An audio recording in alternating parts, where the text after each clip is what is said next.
morning, Tartaria, Australia. All right, so straight up, we're going to admit that we have internet problems today because we're back on our farm. Why are we back on our farm? Because we're building the stage. The stage for what, Campbell? What stage are we building? For the Jolly Swag Tour, which yeah, dates will be announced soon. Yes. So we're building away and getting rained on and working and collecting wood from strange people and yeah, doing all that. And being dirty and wet and muddy all the time because it's been raining non-stop, which Yeah. has throttled our attempts at getting this done by now. But we're determined. We're determined this weekend. Heads up, anyone in the local area want to come out Saturday, Sunday, or Monday to give us a hand?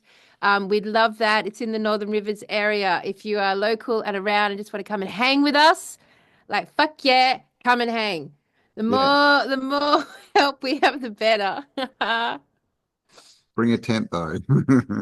We don't have accommodation. It's a work in Yes, progress, but we are working yes, in progress. yes. Or just come for the day and just hang out and, Yeah. help us put a jigsaw of a stage together. It's our first stage attempt ever, Campbell. So it's our first building project with the stage involved. So I'm excited. I'm so I know. excited.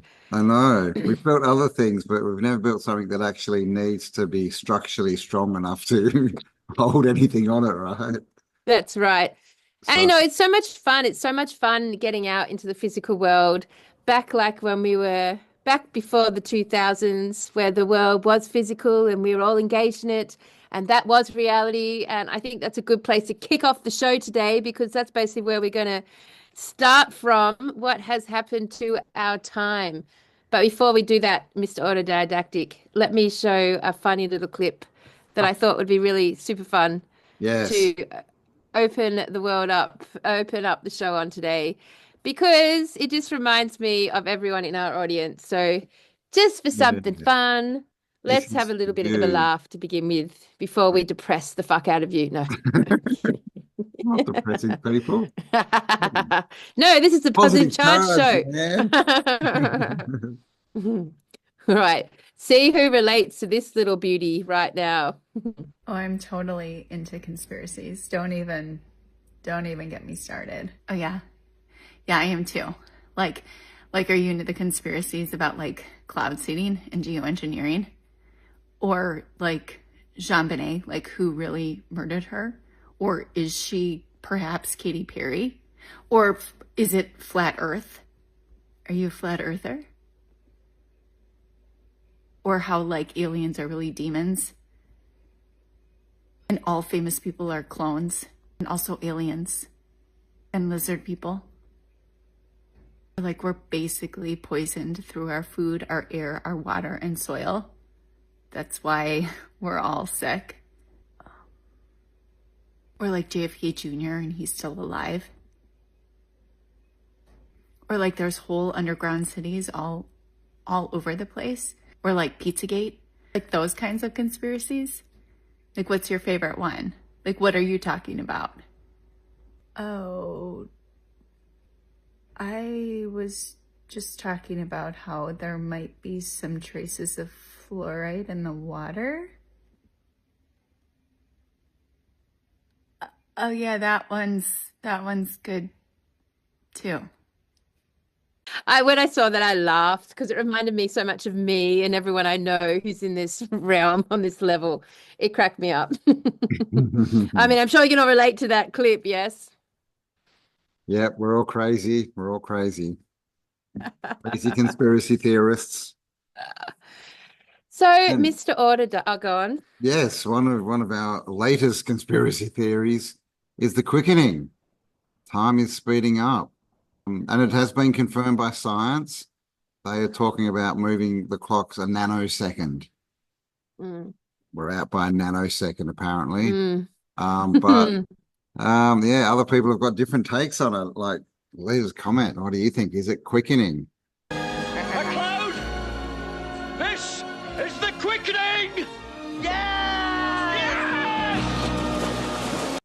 Highlander time. Yeah, I mean, geez, Cam, like, where do we start on this topic? So the last show we did, we looked at we looked at dreams and are we being programmed in our sleep? And we looked at the influence or the connection to water and the programming. And we did quite a detailed show with Guy Anderson about that topic and went down as far as our brains could handle that conversation live on the spot. But since then, we've been talking further about time, and it's undeniable to me that time is spent. I mean, it's just undeniable. I find living in this world right now quite a challenge on that level because my whole being is super hyper conscious of the fact that time has changed. I can feel it. I can feel it in my days blending together. I can feel it in the hours getting shorter. I can feel it I mean, like we're actually literally like Campbell and I came together almost 5 years ago now, 4 or 5 years ago. And when we were planning events and things to do for the year, we would look at planning things in June, July, September, and it would literally 4 years ago would feel like we were being super mature, that there was 9 months before that happened. Like we wouldn't have to worry about it yet. But now we're like, fuck, if we plan an event in November, that's literally going to be here in 2 weeks' time. That's a massive shift in time consciousness. And the last 12 months, 20 has peaked. Something has absolutely changed. And I know you guys will relate to this. I don't even have to ask.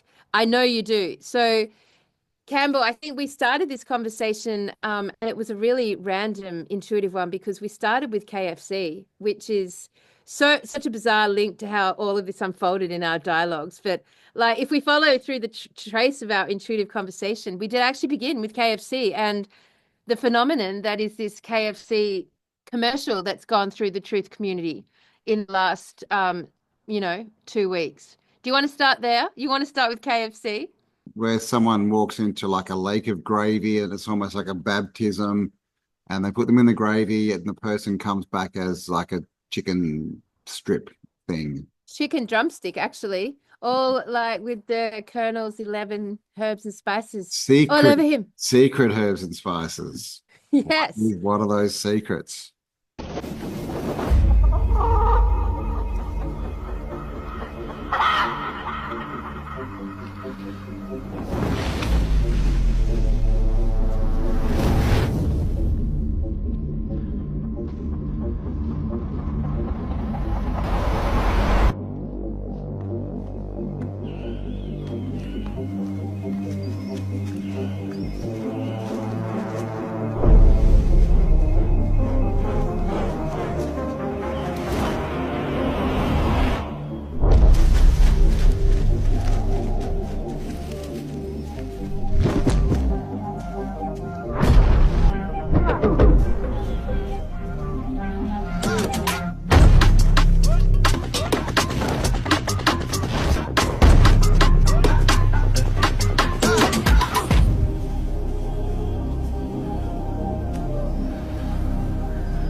Now, I mean, it's interesting that two things about that.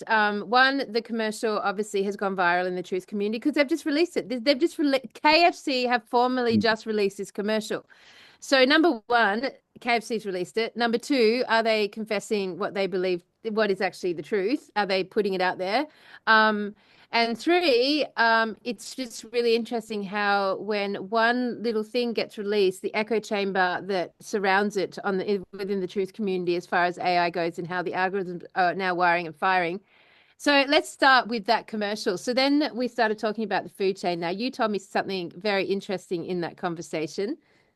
Yes, about another video I saw where someone was talking or asking the question like, where does all the meat come from? Yeah. Mainly it is like the fast food, because you know, Yeah. I think, what is it? McDonald's, is it 6 billion? I can't remember. A lot, millions and millions. It might be 6 million a day. I can't, but a lot of burgers, right? And then McDonald's is only one chain, right? There's so many massive chains. Where are they getting all the meat? Because if you look into how many cows there are, and also with cows, obviously, they take a few years to mature, right? So it's not like, it's a quick crop. So with all this consumption, where's all the meat coming from is the question. Yes. And this is why people have been jumping on this KFC thing, like, what is this food?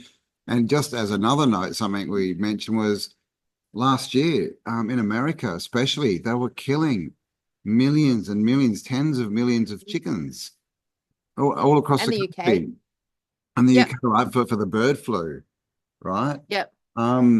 But all these chicken shops, like in America, Popeyes, Chick-fil-A, we've got like Red Rooster and Chicken Treat and stuff, and KFC, the chicken never slowed down, right? Like those fast food outlets never once said, "Oh, we're running out of chicken. Sorry, we're closed today." Yeah. They just kept pumping it out. So where's it all coming That's from? right. That's right. And actually, on that topic, another clip I saw was an elderly gentleman. He was sitting outside the two chains in America. So the two chicken chains in America are Popeyes and Chico Fillet. Chick-fil-A. What? Chick-fil-A. Chick-fil-A. And he was noticing that there was literally like 3 lines all day out of both of these chains. And he's like, fuck, they must have the best chicken sandwich in the goddamn world. Like, and he went in, he went in and had a look, and then he started to sat down and started to actually investigate the ingredients on both of their chicken sandwiches. Each one of them has Popeyes had 40 man-made chemicals, and Chicken Olay had 50 man-made in their chicken sandwich. This is their chicken sandwich. And these chemicals, once you get into them, they're drugs. And so he made the conclusion that they were actually drugging the population like into a state of like psychiatric docileness. So not only obviously were they putting in all the preservatives and the different chemicals to make you addicted to it, but it was literally like adding like psych sort of level dosing of the inmate sort of thing. So that came out. I watched that this week just to sort of. I said, this ain't no regular chicken sandwiches. So I went and looked up Popeye's chicken sandwich. Come to find out, they have over 40 ingredients in the Popeye's chicken sandwich. 32 of them were man-made chemicals. And I said, well, let's see what Chick-fil-A has. Over 50 chemicals in the chicken sandwich. Over 40 of them were man-made chemicals. I said, so hell, this is a dope sandwich. So they really are flipping birds over there. I mean, because there's no way in the world to just. So whenever I seen that, I said it in a message, and someone took the clip of it and then went on the website of Chick-fil-A, had it broke down where they were clicking on it, showing all of the ingredients and these chemicals that were in it. Do you know the next day Chick-fil-A took that down off their website? So now you can't find the ingredients to the Chick-fil-A sandwich or the Popeyes chicken sandwich because they don't want you to know that they're drugging you, they're doping you, that they have you wanting the food, not for nutritional value, but because you become addicted by the MSG and the other chemicals that they inserted in that also are immune system disruptors. They ill affect your brain, mess with your arteries, and any foreign substance automatically activates the immune system, which means our bodies, when we eat this kind of food, they are fighting an unnecessary battle. So when the real battles of disease show up, the systems are too worn out by fighting these small battles every day from bad eating that they can't handle a virus when it shows up. So it'll do us a great service. As the Honorable Elijah Muhammad said this, he said, you must get your mouth out of the white man's kitchen.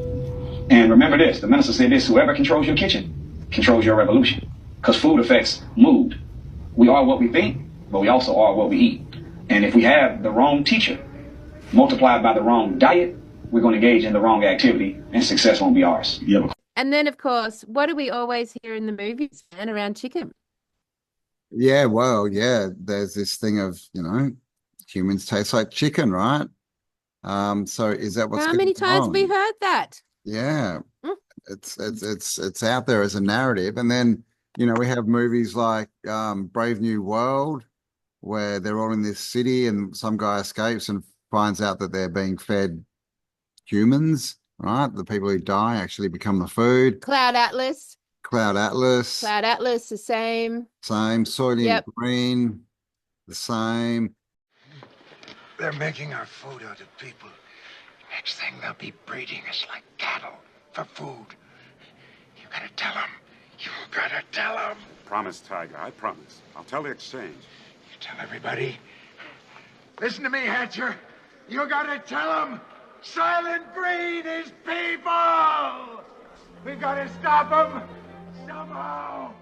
So that's Yep. another narrative, right? And then on top of that, if we put all like the spirit cooking and all this weirdness from the Elites in there, they actually did have I don't know if I can even say the word, right? One of those Canna Bula restaurants in Los Angeles, I heard. So you know what's really going on here, and with the drugs, yeah, like they're using these obviously to get people addicted, but also to make people docile, right, and stupid. And you know we see a lot of that around the world, and you know people who eat fast food all the time and also drink soft drinks all the time. They're a certain kind of person, right? And that's probably because they're so drugged. Yeah, I know. And I've watched a lot of those little clips randomly where people go up and ask general knowledge questions to just random people on the streets. Yeah. And I've watched people go through the universities in America and just basically talking to students. And yeah, Oh my they do God. appear to be, very, their intellectual cognitive behavior it does feel to be oppressed and suppressed for some reason. Like it's obviously lower than it should be, Yeah. Um, Yeah. Like the schools are bad, but these people, these college interviews, they don't seem to have the cognitive power to even work out an answer. We know that you guys already know most of this. This is not the topic of conversation today, but it is interesting because if you do the maths on chicken, don't take anything else into the equation, but just on chicken, the amount of chicken consumed across the earth every single day, and not just in fast food, but in supermarkets and every other food outlet and every other restaurant, chicken is like, it's just number one. Does not equate by any means to the production that one could possibly achieve through chicken, especially because, you get certain amount of meat and cuts from each chicken. And the industrial procedure around industrial chicken, I mean, it's disgusting and awful even to look at. We're not going to go into that. I highly recommend none of our audience is anywhere near that sort of consumption and dealing with farmers markets and localized food chains. So that chicken, even the ones in the supermarket, Campbell, is very questionable as to what potentially it is. Now, I don't know if you've seen Cloud Atlas out there in the tribe out there, but Cloud Atlas is really, unfortunately, it's got some shitty actors in it who I can't stand anymore. So I'm not going to recommend you go watch it because it's got Tom Hanks through it. But it certainly shows you how they basically started feeding population themselves, and the lowest form of vibrational output you could achieve as far as diet goes. It's bad enough we have no idea what to eat in general speaking, but actually eating your own species is basically the biggest fall. You there? Yep. Can you hear me? Hello. Ground control. So basically, the reason that we started with KFC because it's going to take us to a conversation about vibration, and that's going to take us back to time. So let me share to Tom. So just on the topic of KFC, just randomly speaking in this new commercial, I have never watched a KFC commercial before. Have you ever watched any older KFC commercials? No. No. I remember, didn't they have like a little bird in one of them, like what do they call it, a chicken hawk? That's all I remember, but not really. I don't remember. Definitely nothing with the actual kernel in it. I've never seen one that old. All right. Well, this is emerged as a response to the latest commercial. It's from 1967. Just to give you the vibe of what KFC was presenting all those decades ago and see what frequency you think it sits on. I say, let's muffle them. Let the lie detector do it. We want your secret recipe for Kentucky Fried Chicken. We want it now. You're going to tell us now? Why, it's my pleasure, lady. Go ahead, tell us. First, we take some eggs and some milk and Yes, Colonel. some flour and savory. And? And then we have 4 ounces. 4 ounces of what? 4 ounces of 4 ounces of grandfather's overcoat. Give up, girls. How to blend 11 herbs and spices that make Kentucky Fried Chicken so finger-licking good. That's the Colonel's secret. Forever. Now, Colonel, let's try it again, and this time the truth. Finally, I had 3 shoelaces and a hubcap.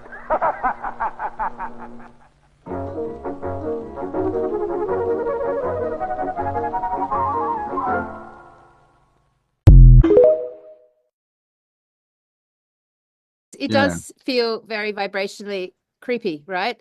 And that was from 67. And, you know, like when it was quite, it comes across quite satanic and quite diabolical. Certainly not that image of the friendly food chain with the old grandfather Sanders, or like, you know, it doesn't have that vibe. No, and of course, you know, Kentucky Fried Chicken, or KFC, used to be called Kentucky Fried Chicken, and the narrative is that they changed it because they didn't want to use the word fried, right? Because oils were bad or whatever in the 90s. But there's another story going around that they had to stop using it because they weren't actually selling chicken. So do with that one what you want.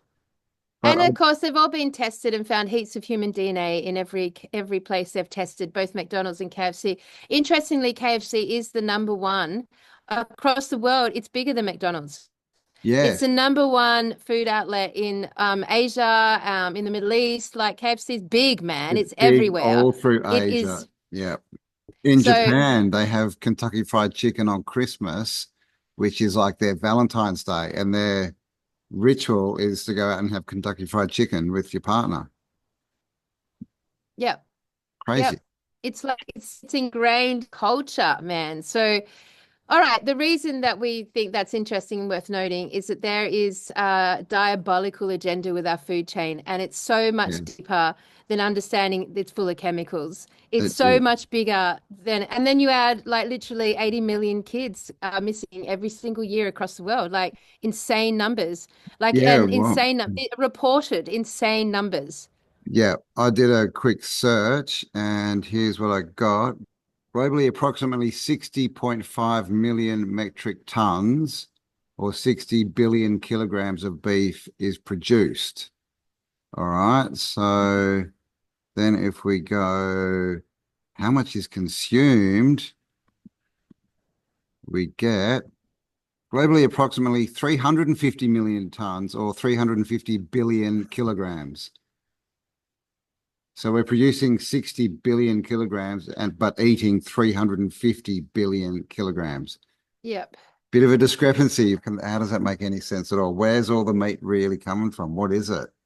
Yeah, what is it? And as Cam pointed out, like whenever there's been issues with the food chain, as in natural disasters, like what's happened in Queensland, poor Queensland, hearts go out to you guys. The water's been shocking, shocker. And yes, Australia's media did not cover Queensland's diabolical flooding situation in any capacity, which just further highlights the agenda behind the recent cyclone obsession the media went onto and its innate, unnatural, man-made context. But yes, it didn't get covered. But millions and millions of our stock has been drowned, basically. Now that would, and since Australia exports all their meat, because we're not sovereign and we are an op shop and we just like bargain basement prices, whoever comes, whatever country wants it, we'll give it to you. Doesn't matter about our own people. Anyway, whenever there's something like that happens, and there's a lot of that going on, and when you travel around to these countries where the vast population is like India and China and Egypt and Morocco and Middle East and all those places I've been visiting, their population is dense and their farming is non-existent. So the farming production of the world's meat consumption is only coming from a few places, and Australia is one of them. Yeah. So when you add all that up, and yet not once have we ever in the history of our current food chain ever seen any of the fast food outlets ever have an issue with meat shortages, ever. ever, ever. ever. No, they just keep pumping it out, pumping it out. Yeah, so yeah, everyone's consuming it. Everyone's getting, it's obviously not good for you. They're, getting unfit and overweight and stupid, and we know that, fast food is part of the agenda as far as they don't even want us to know how to cook for ourselves, right? They'd rather just go out and buy their crap, get on their drugs and get stupid, right? So easy to control. But so it is a control mechanism, the whole fast food industry. So what is it really? What are we eating? What is all these burger, right? And then of course Yeah. we've got the whole pig thing, right? And the whole pigs are very closely related to humans. Are they humans? There's all these stories about, banished people or, bad people being turned into pigs. And so that's a whole nother rabbit hole. And then you've got the whole idea of calamari, which we've talked about before. Just another Calamari. example, like where the fuck does calamari come from? It's not Well, farmed. yes, It's not from squid. no, Like what is calamari? I had a friend who said it comes from the animal industry, and he said it was lips and buttholes. Yeah, lips and butts. But ultimately, it's just a white compound that's been like it could be anything, including what is a part of all of this conversation, which potentially is our food chain is founded on cannibalism. Our food chain is founded on humans, human consumption of human. That's a big thing to say and get our heads around. Human consumption of humans, which would essentially be the lowest vibrational fall from grace one could possibly go to as a culture. If their whole agenda is to lower the frequency of this realm and of us as the creators, then like having us without our consciousness consume human meat would be like a very no-brainer idea to achieve. I mean, I would think I mean, if everyone it's a talk, vibrational realm. mm, we all talk about the human trafficking all the time, like Yeah. we know it goes on, we've got stats on it, right? But I think everyone assumes that they're sold into either just slavery or, sex slavery. But what if they're sold for something else? What if there's a whole different industry going on there? Yeah, and what if there's a whole underground industry going on as well that also produces genetically modified, human a Well, human species mixed in with different yeah. genetics and different species, and then Mm. that is then recycled into the population. What does it look like when a human population is consuming itself plus mixed up with other entities, animals, and maybe extraterrestrials? What does Mm. that look like?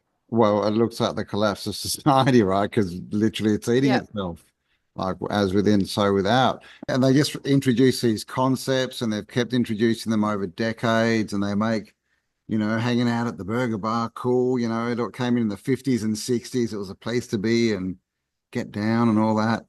Yeah. And then to the point where like a generation later, it's literally normalized, right? And then and we know it's like everything. It probably started off as food like, much more like actual food. And then they just change it slowly over time. And 50 years on, who knows what you're eating. But I mean, we know it's packed full of chemicals and drugs and stuff that shouldn't be there, but we Yeah. don't actually know what the meat And is. then we've There's no answer for it. Like, where is it? Where's it coming from? Yep, that's right. And you've got the whole conversation about seafood just being like basically water bugs and water spiders and Man, water arthropods. parasites and ticks and fucking all sorts of Fleas, disgusting prawns are things. Yes, fleas. Yeah. that's right. And looking at the meat that they produce, the meat that a lobster produces compared to a tarantula spider, they're basically identical, all white meat. Interesting. Interesting. And then, of course, let's take it back through Tartaria and the concept that all of our salts are basically the remains of the giants. So that's another The consuming rock another salt. form of human. Yes, good point. Yeah, Oh yeah. my God. Yeah. So everywhere we look from these lens, you can find evidence that potentially we exist dominantly now in a cannibalistic society. Cannibalism, as far as like historically through nations and tribes, is very quite common. If you look up cannibalism through time in the world. There's still communities today that practice it. It's part of their normal culture. It's very common. Yeah. Um, In Papua New Guinea, just north of the closest island to Australia. all right, so there we go. So side note, something for everyone to consider, that we live in a world where we are consuming humans in all manner of ways through all sorts of industrial food that has absolutely nothing to do with holistic eating of animals and plants. That it's become solely inorganic, and they have mastered the art of deception, which we know they are masters of, and mastered the art of deceiving the food. You know, how it looks, what it tastes like, the color of it, the packaging around it is now ingrained and acceptable. You go into Woolworths, you buy some no brand chicken breast. What are you eating?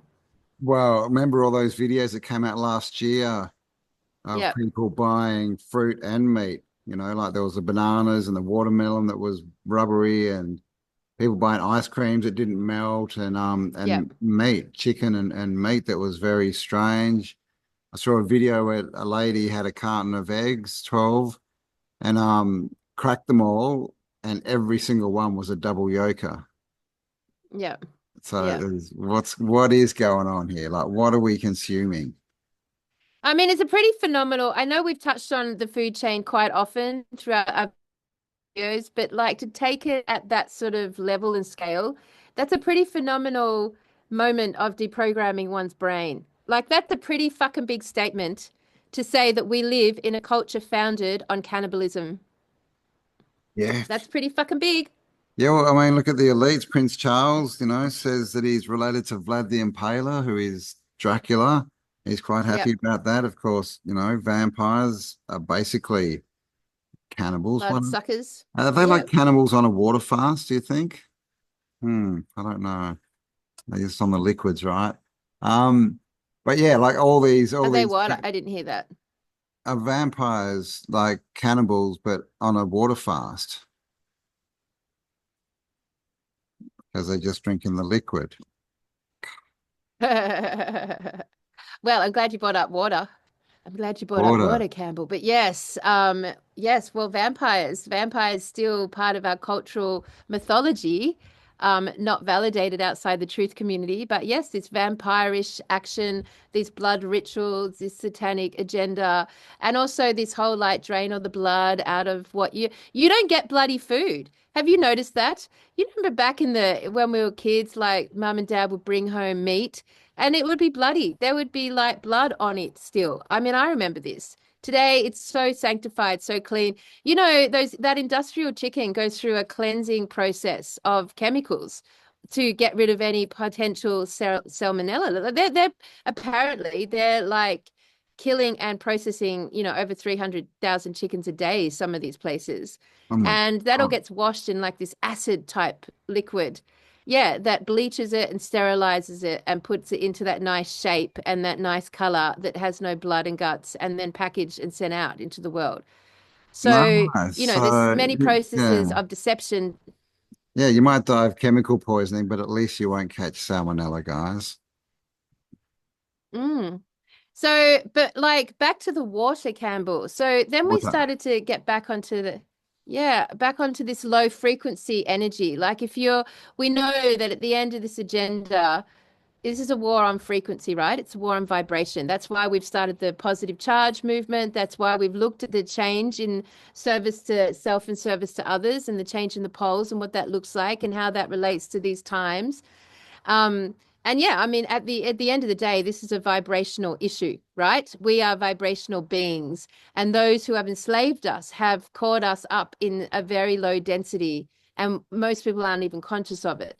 So then we start to look back at this notion of time, my friend, time, time, time. So And by the way, we are doing time, Get Your Shit Together hour every morning. Link yeah. below. Come and join us. Yeah, fucking oath. Come and join us. It's very empowering every single day to wake up and know that you've committed to doing an hour's work of clarity and meditation and gratitude and writing and breathing. It's a very empowering practice. It is. Everyone who's doing it is really getting a lot out of it. We are getting a lot out of it. it keeps your thought process stable for the day. That's what I like about it. Yeah, it does. It gets you focused, keeps your chi flowing.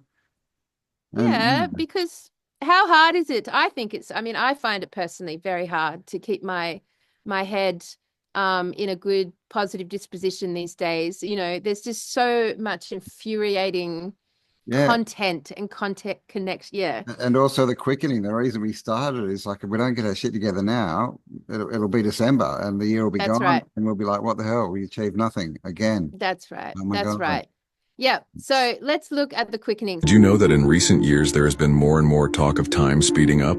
You've probably noticed it yourself. The acceleration started around 1980. Scientists are noticing that time is passing faster. People have less time to do things than they used to, and scientists are already putting numbers on it. A modern day is equivalent to 18 hours, not 24. People now in their 40s look like people in their 30s used to look.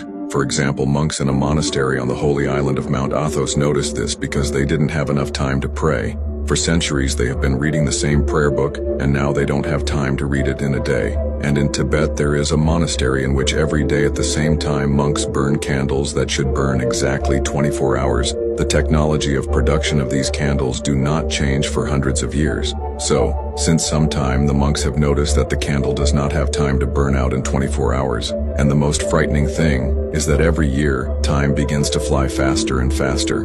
By the way, have you ever noticed that time has gotten faster? Or is it all a game of our brain and imagination? So then we started to look at the quickening, and it took us, as we were researching, it took us to the year 2000, Campbell, and let's start the conversation on Y2K, which our little truth community haven't been talking about for a long time now. You know, Y2K. What was your experience of Y2K?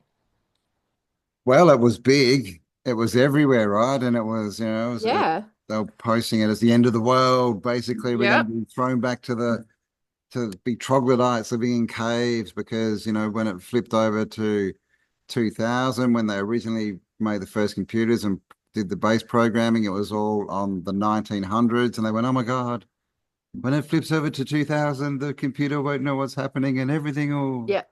go crazy. Planes will fall out of the Yep. sky. They literally said planes will fall out of the sky. And we actually know Yep. someone who bought a ticket and flew on New Year's Eve because they were really, really cheap and the plane didn't fall out of the sky. Yep. But yeah, but what actually went on there? Like there was hundreds of billions of dollars spent rerunning all this stuff. But we can kind of link this in a little bit to like the Mandela effect and this quickening effect. Like when we look back Yep. at when was the real time, the real time, we tend to go 80s or 90s, right? We don't tend to come into the 2000s. So definitely something Yeah. happened around the turn of the century that things just started to get different, right? They seem to feel less real. Time started to get distorted. After that, the Mandela effect popped up and all this kind of thing. And of course, a lot of that has to do with the birth of the computer age and people spending time in a virtual world rather than an actual physical world. Yeah, I mean, definitely for me, that was my first moment of being conscious of prepping. I remember I was still at university and I was just like, fucking Y2K, what is this? What's going on? And like, I mean, I had the beginning of a computer, I had the beginnings of being on a computer.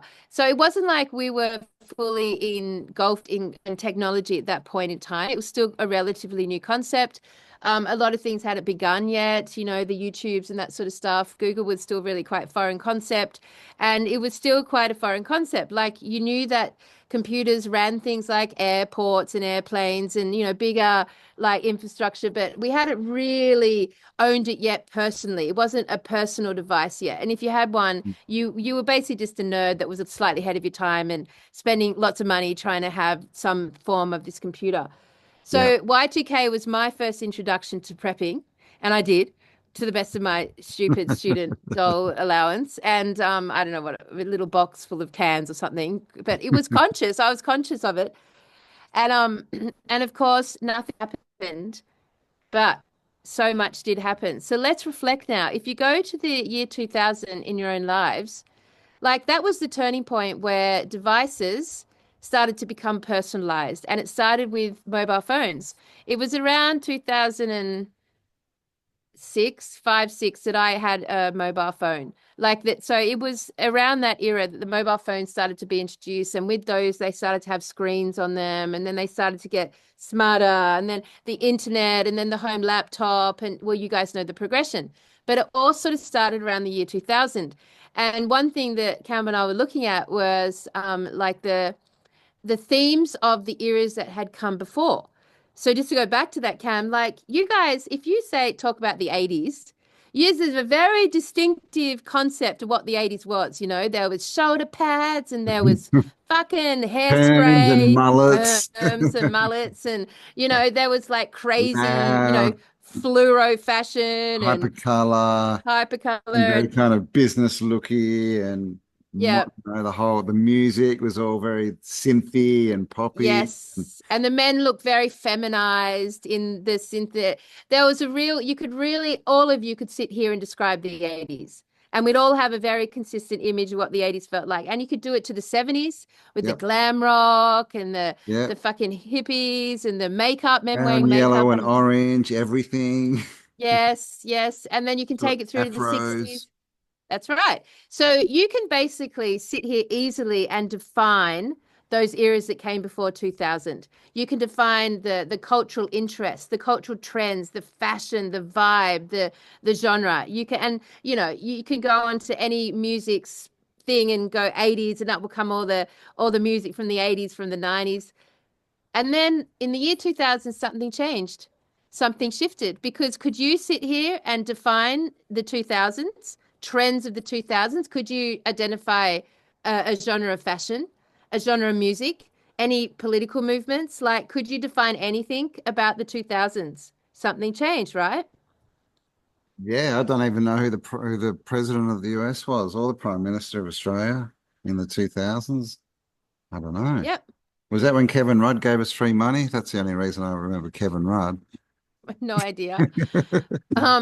No idea. But essentially the 2000s, and then like what's the next, how do you say the next 2000s to the 2000 and what's the next? 2010s, I The guess. 2010s. All right, to the 2010s. Again, could you define the fashion? Can you define the music? Can you define the movement? Because what happened at that point after Y2K is we started to get the beginnings of the recycling, the beginnings of recycling and replicating and recycling, didn't we? Like Yes. you started to get the mixture of all this stuff.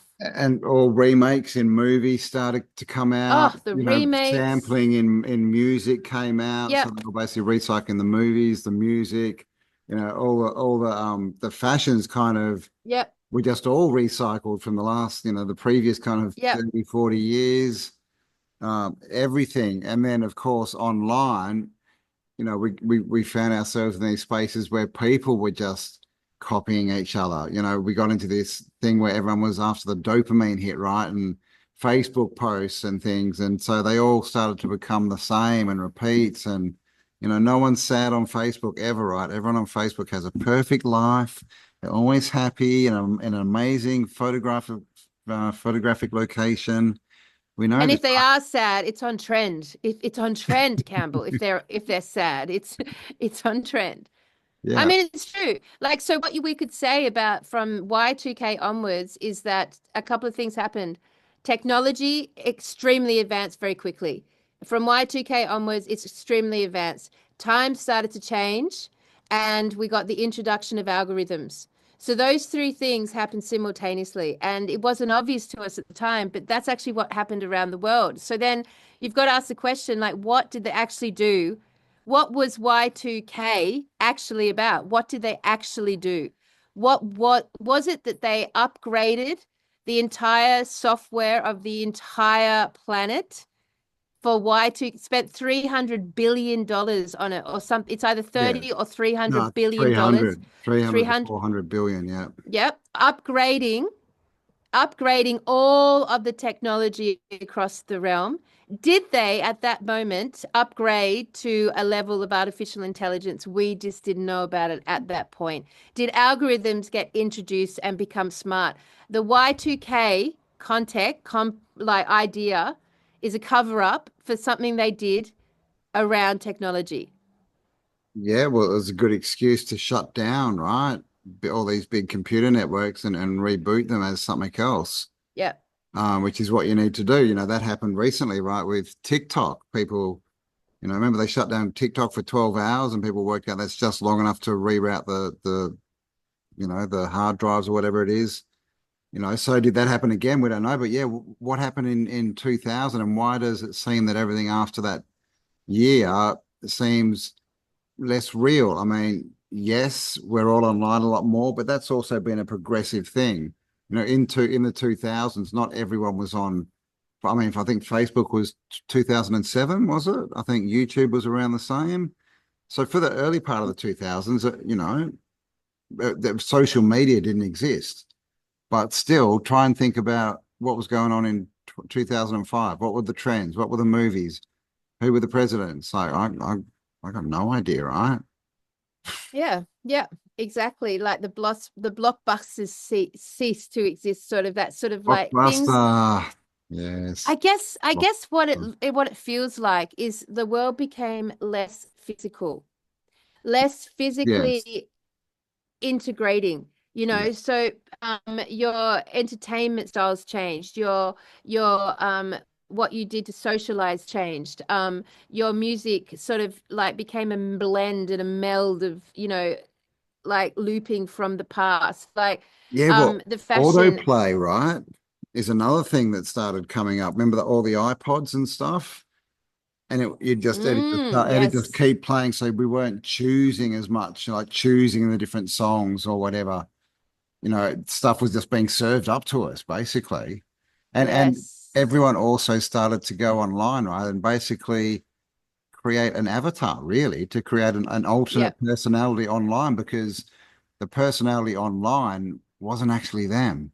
Again, right? Yep. Go and look at Facebook. No one's telling you the truth. There are all these, amazing people. Oh my God, and my partner's the best in the world, and my kids are amazing. And they go home and cry, right? And it's like it's all false. So people created this version of themselves online that existed online but wasn't real. Yes. Yes, it was the moment in time where everyone kind of realized and accepted, without much resistance, that they, in order to be successful in business or as a creator or as any other genre, you would have to have an online presence. Like you would need an email, then Yeah, you would need to. I mean, I remember website. back in the day there was MySpace. Yes, yes. Yep. And then you needed to have, MySpace. Then you eventually ended up needing to have a social platform. And then now all business essentially has to be run online, like all of it. And Yeah. actually, it's promoted that way through the algorithms, where for young people, they couldn't even comprehend having a physical business anymore. That would be out of their thought process. Like it's all online for them. It's about how to do this quickly and successfully with the least amount of physical effort. So it all strips physical effort. And you go down any main street in any town or city around the world, and you'll see two things. You will see one, that there's very few like actual physical stores available anymore, and the ones that are there are basically on repetition. Yeah. Like one of the things about all the trips I've done is that the marketplaces and the Medinas and the areas where people shop are just the same shop every three shops.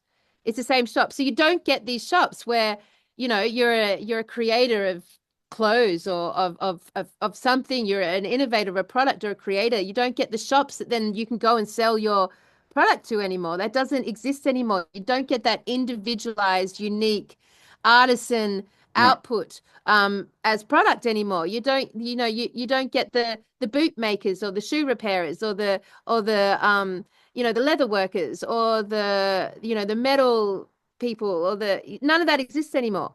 No. You don't see it anywhere. You just get, H&M and fucking Boost Juice and all the brands. Yeah. You just go to the main street of any Western world, it's the same thing on repeat.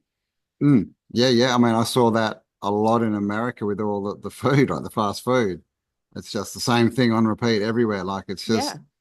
everything's a copy. It's a copy of something. There's no originality. There's no imagination being put out anymore. Everyone's, like even if you're building a website back in the, 2010s or whatever, you might be trying to put still creativity into it, but you had to do it on a platform that someone else created and you had restrictions at what, so it started chopping that down. And of course, like Kelly said, people started going online more and more because it was cheaper, right? Obviously kept costs down, like you could start businesses, but people started making businesses to make money, not because they had a good idea, not because they wanted to serve people, not because they were creatives and they wanted to get their products out there. It was to make money. And this is what she was saying about all the markets, is instead of the artisans there and the artists and the craftsmen making their stuff and selling it, as people doing it for money. They're all getting the same stuff in from China. It's all crap. And they're selling it, and it's the same thing. It's recycle, reuse. And it's like a photocopier. If you make a photocopy of a picture and then you get the photocopied picture and put that in and photocopy that and keep doing that, at the end, there's not much of a picture left, right? And that's right. And that's what seems to be happening. And then you've got a shift through the genres where you get to the 2000s and suddenly the world's turning into a monochromatic vision where because it now is all based on how to make money using this technology that's not physically real for you. It's not like you've gone and use your hands and your good sense of style and taste to innovate something. You've just flipped through an online portal and try to find a product that not everyone's selling, pull it out of China, put some package on it, and you've got it back into Amazon drop shipping, and you've got a business. You haven't even touched anything, right? Yeah. And so obviously when the world is operating in this way, they don't they're going to get rid of all the variables that are going to maybe sell less product and heighten all the variables that are going to sell more. And in this case, obviously, you get rid of color because color is a personalized decision. But black and white and gray, those monochromatic colors, that is so everyone suits those colors. Not everyone suits them, but they will be fine for everyone. And then so all the houses started to become white and black and gray, all the cars, the fashion of the 2000 onwards became suits and this really, you got rid of all that crazy patterny, clashy 70s hippie style fashion out of the window. It all became monochromatic. So that, and to me, what's obvious about monochromatic is that it basically funnels your vision.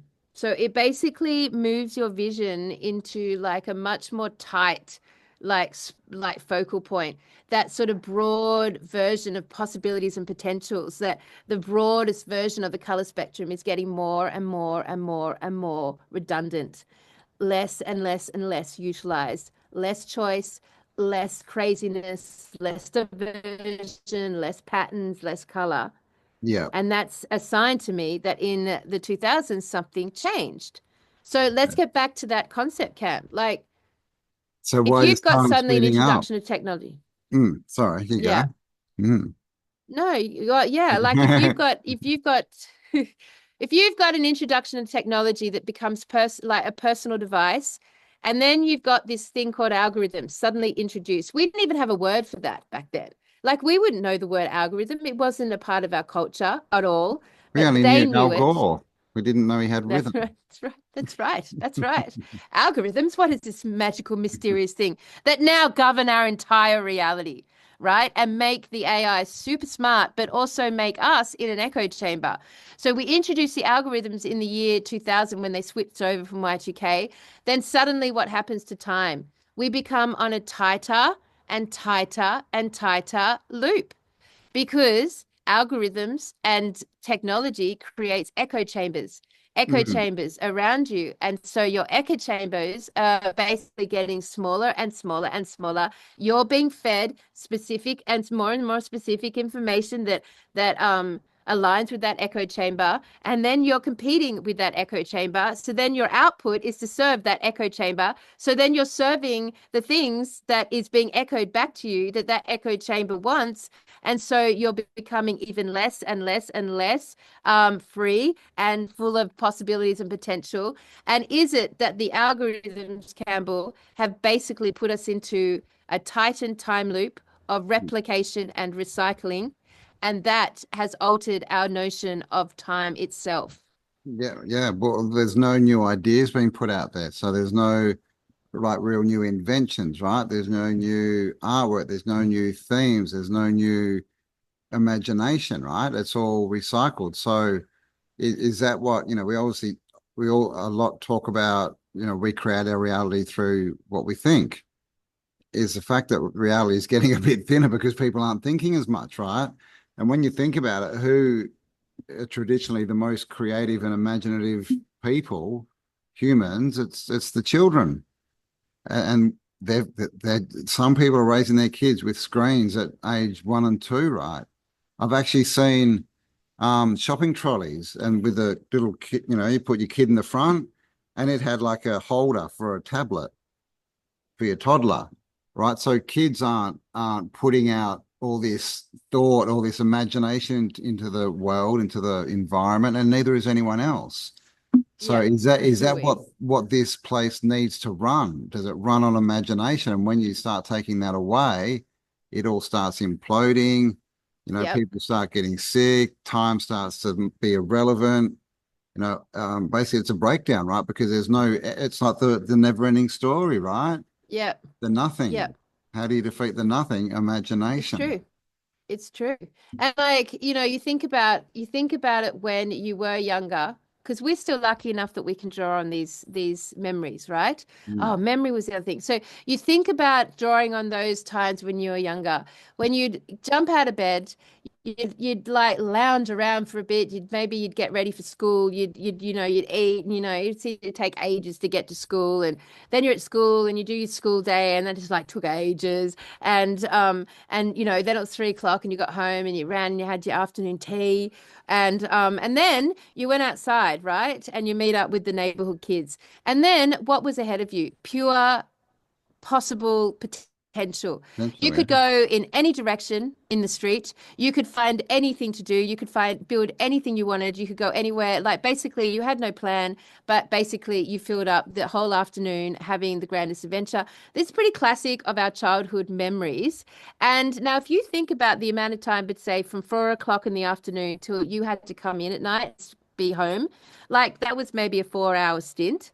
But man, did you not live out like fucking 20 hours in that 4 hours? Like you were friggin' everywhere. You were across the road. You'd swum across the river and back. You had gone to the next town and back. You'd done this and that. You were everywhere, right? Time has definitely changed. Yes. It's absolutely changed, right? Because none of that happens now at all. You finish your work for the day and you have dinner and it's bedtime. Like there's no time for anything else, right? It's crazy, but I was just thinking, we have this thing called muscle memory too, right? Does our body only really remember when we're using it? Because now we're not, right? We're sitting in front of a screen. Like, as kids, you're in there and you're using your whole body, right? And you're making things and jumping around and like you said, those days, afternoons, weekends, they just went forever. Forever. You could like it was crazy, like the amount of time. And a lot of people say, well, that's because you're getting older, and the further away you get from those memories, the quicker time seems to be going, basically.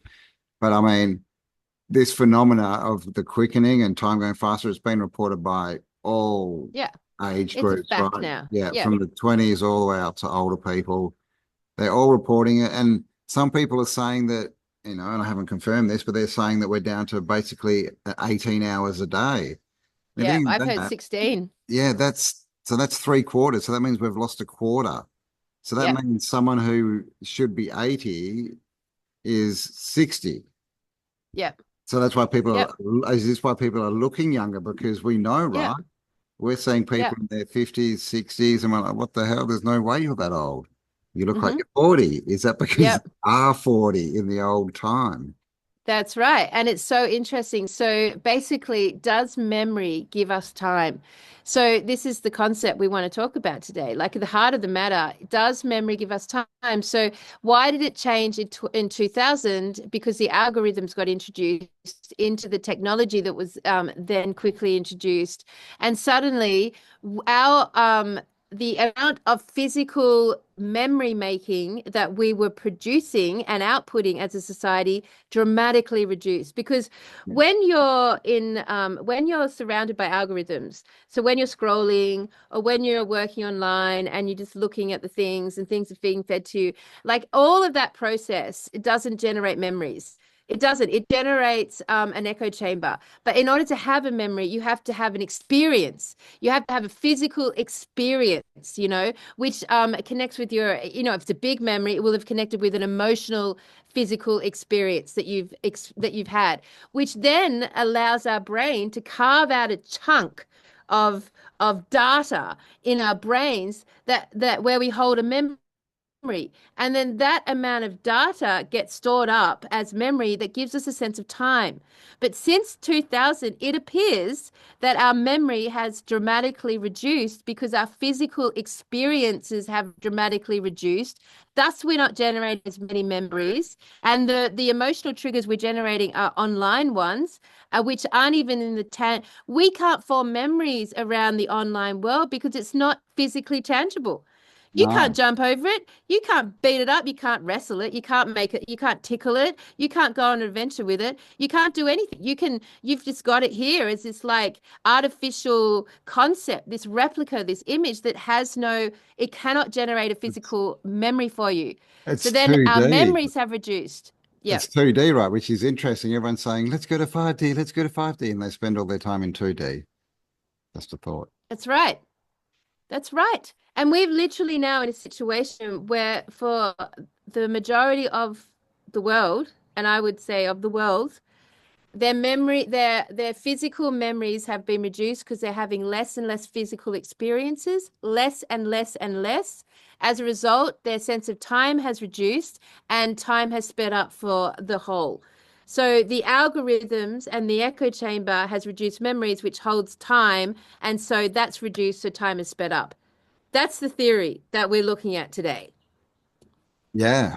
Yeah. So is the way to reverse this to slow time down to actually get back in the nature and live like we did in the 80s, right? Do it like we did back in the 80s. Because all this stuff was introduced to us as something that would help us, give us more time, help our lives out. But really, what's it done? It's Of course, stolen the time. inversion. It's always the The perfect, inversion. of course.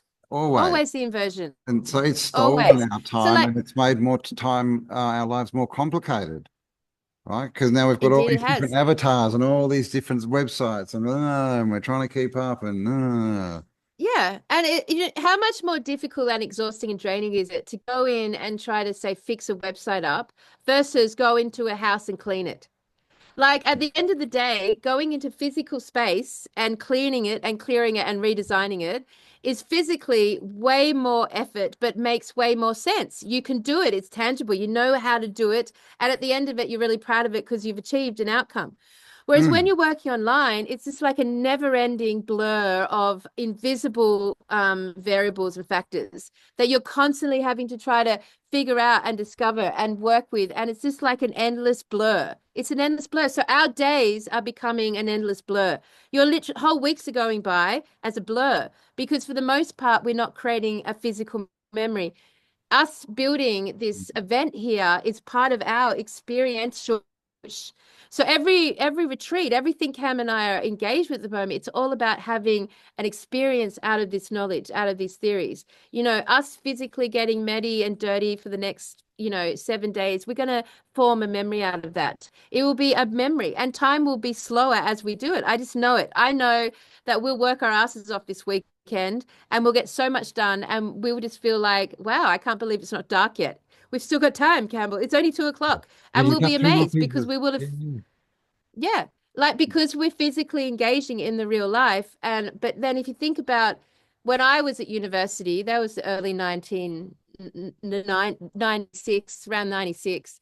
I got really involved, of course, in the like all the, movements that were going on and all the stuff that was going on. And, you had to turn up into this room and there would be all the other people involved. And then you had to, as a group, like figure out how you're going to push this movement. And then you'd draw posters up and some would be photocopying. And then you had to go onto the street and like stick them on telephone poles. And then you would have to attend an event and speak and like rally people at the talk. And it was this ongoing, massive physical experience. Massive. Think about what happens today. These movements of people like posting a few memes on their feed, no skin in the game at all. They're not everyone I had respect for back when I was young, Campbell, knew how to make fucking glue out of flour and water because we were all friggin' postering shit on telephone poles. We were literally postering the world with whatever it was. That was our job. We would go and post and make fucking glue out of flour and water, and that doesn't happen today. No one needs to do that. You don't need to you don't walk down the streets and see like poles that are this thick because it's just full of layers of different band posters and fucking political posters. That's gone, right? And all of those posters were innovative and creative and had an intent behind them, a passion, a consciousness that doesn't exist now. Now people just send meme send, change my little flag on Facebook. I support Ukraine. That's it. I've done my job. Like, yell at someone on another Facebook page about how dare you support blah, blah, blah. And that's their political movement. No memories whatsoever being created there. No physical movement. So, of course, nothing you can show. We've got when you build things online, you can't show them really to anyone. You can't pick them up and hand them to things. If you're talking to someone who doesn't have a phone or a computer, you literally can't show them. You build a stage, right, or a dunny or whatever. It's there. You can bring people and go, look, there it is. You can jump on it and feel it, and it's tangible, right? It's different. And when we drove into Lismore yesterday, was it? And I noticed that when you're in a car, right, it's your peripheral vision. Like out of the side, you see all this constant movement. There's no peripheral vision online. So that like, does that mean that our brain isn't sensing movement, like, and it's messing with the time distortion thing? It's not running properly. I mean, we don't know. There's also Project Looking Glass and CERN. With Project Looking Glass, remember that's right. They said they were looking through and they could see the future, and so they could make changes and adjust it, and then put that into it and see what would happen with that. But it all stopped, and I'm pretty sure it was 2012, and they couldn't see anything else, and they couldn't explain it, and they don't know why. And on this video, I think he mentioned on that video, he was asking, is that because nothing else was being created? Like we've hit this spot where we're just going round and round and round and round, and nothing new is being formed. So there are no new pathways to travel. We're caught in a loop. Yes. We're caught in a loop, and there's no counter culture movement going on. Everything's all going on online. You don't physically see. I mean, when the protests happened in 2020, they were great memories for people. They really were great memories, and they were physically engaging. So the protesters at the against COVID across the realm, they actually made that a formidable memory in their lives. Like that is something that they will be able to speak on now forever because they experienced it. For the vast majority, it's a blur. It's a blur because all they had was the news and their devices. It was a blur, right? No formidable memories. It's a blur. So so we've got this situation of an introduction of algorithms and devices. We've got this replicating echo chamber that's getting a tighter and tighter and tighter. When I started first making websites, I was starting from fucking HTML coding, which was like an overwhelming concept. How do you do this? And now there's like Wix or WordPress. Everyone jumps on those. Here's all your templates. And it's like that across the whole internet. Here's the program. Here's your templates. Here's your program. Here's your templates. Find the next program that does it better with their templates. So it's just a replication over and over. Here are the products that sell. Here are the ways to make money online. Here's what you need to do. Here's the AI you need to use. Here's how you can get quicker and quicker. So they really push getting quicker and better online. But the irony is it's stolen our physical time. literally, not just in hours, but actually the neuro pathways of how our brain formulates time by holding memories has been taken. Yeah, So, totally. No new pathways are being formed, right? There's no expansion happening in the mind, and all is mind, right? So if the mind's not expanding, then nothing's happening here. This is a mind thought powered realm. yeah. And if they introduced artificial intelligence at 2000 and Y2K, if they upgraded the whole world system in that moment, which is what I think they did, then that's when we started to get these like matrix glitches, right? These Mandela effect that we call this Mandela effect glitch that happened, and it's well known, I reckon, even outside the truth Yeah. community now, Well, right? it So must be getting there. Yeah, it's getting crazy out there with Mandela. yeah, it's getting crazy out there with Mandela. All right, so then we started to look at, okay, just to bring it to last week's conversation with Guy was about the water. How does water link into all this? Because one thing that we talked about last week was that AI, artificial intelligence, needs a shitload. Literally, it has a water diet. AI has a water diet. AI requires so much water to operate. It takes 9 liters of water to produce one image on AI. 9 liters of water. Yeah. This bottle here is 1.25 liters of water. For one image, it takes almost 8 of these bottles, right? Mm. That's just for image generation.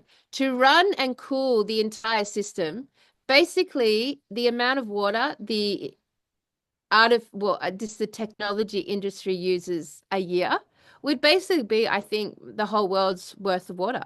Like it's into the billions of liters, It would have to be at least billions, if not trillions, right? if not trillions. That's right. I was surprised with Trump's, $500 billion infrastructure thing. Most of that, I think it was about half of it was going to build water facilities and stuff. And I was like, Yeah. what? But that's how much it needs. So yeah. Well, water carries memory, right? Water carries a program. Water Yes. cycles through the whole realm, no matter where it is. It Yes. gets evaporated, it gets rained back down, and it gets consumed. Yeah. So Yes. what's happening with It all this does. water that's running through technology, AI? That's right.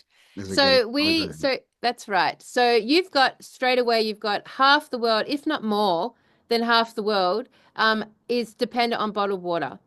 Like nowhere that I've traveled in the last 3 years have they been able to drink water. It's just they can't drink it. The whole country can't drink it. The whole continent Well, can't drink it. the Balkans was good.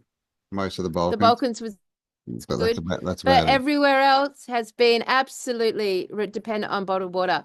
What is bottled water? Well, it doesn't come from lovely little wells and springs in the ground with little fucking fairies flapping around about it. Evian, it comes from Frogs the hopping around it. mountains. Come Oh on, my God. the snow melts No, and they it catch doesn't. it.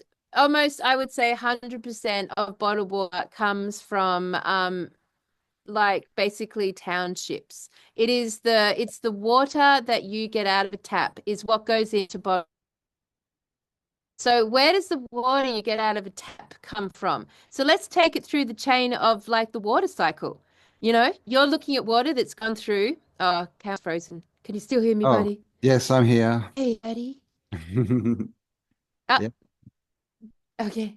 So yeah, So the water if comes you from look lakes. about it, Oh, if the tech industry uses the majority of water to exist, so it has a water diet, that water gets put through that whole tech industry and then comes out and it goes through some big process to remove all the heavy metals, but it's full of heavy metals and the radiation, and to put it through a whole new chemical process to basically neutralizes it so it's like zero at a zero level. And then that goes back into either agriculture or back into the sea or back into the drinking water. And then that gets cycled through. And then you add the shit and the sewage water, mostly full sewage. of Yeah. pharmaceuticals. I Yep. mean, imagine And how then many abattoirs are like washed down with water. That all goes in, yep, that all goes in. all the And crap. then you add the chicken industry and the meat industry, Yep. and the fact that that could possibly be human remains, and I think probably it is human remains. All of that gets cleaned and washed and produced in water. Now, our water is a closed system. So you haven't got water, just fresh water appearing from the skies or fresh water appearing from anywhere. You've got a recycling closed system.